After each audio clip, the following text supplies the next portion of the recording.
So what we're going to talk about now are the processes that affect material heritage. And firstly, I want to think about process in a very general way and think about theft, vandalism, war, poor restoration, fire. These are what you can think of as impulses. They're kind of single events that have a probability of occurring. So that's one kind of big class of damage pressures.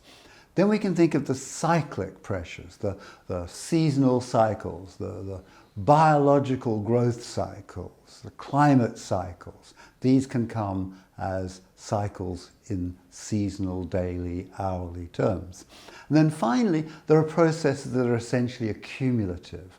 The deposition of air pollutants on a material, or the exposure to light over time, or erosion. These are processes that accumulate over time, and we can think of them as dose-related processes.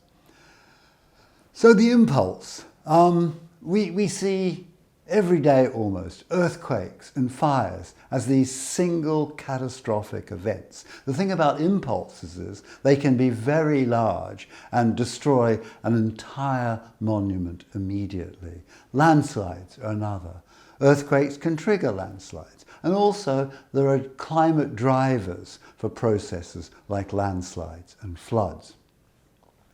And the management of threat from these kind of impulses requires us to think about two things. The threat is related to the risk, kind of the probability that this will occur, and the intensity. If it does occur, how big is it going to be?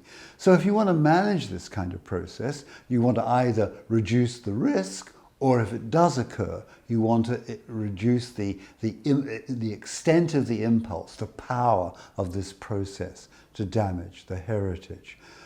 So, for example, we can imagine a kind of graph where we plot things such as earthquakes occur relatively infrequently, but when they occur, they're very catastrophic. Floods, we can imagine perhaps even more frequent, but perhaps slightly less damage than earthquakes. And you can see on this perhaps a crowd of people walking through a museum occurs very frequently, but it's not necessarily that damaging.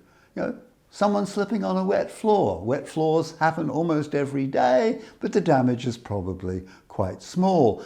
And then we can imagine incredibly rare events. A meteorite comes out of the skies and hits the monument. Extremely rare, but totally catastrophic, enormous intensity if that actually occurs. So we need to think about this relationship between the frequency of an event and the intensity when it occurs. And the worst, of course, would be events which have a relatively high frequency and a pretty powerful occurrence, and perhaps floods would be one of these.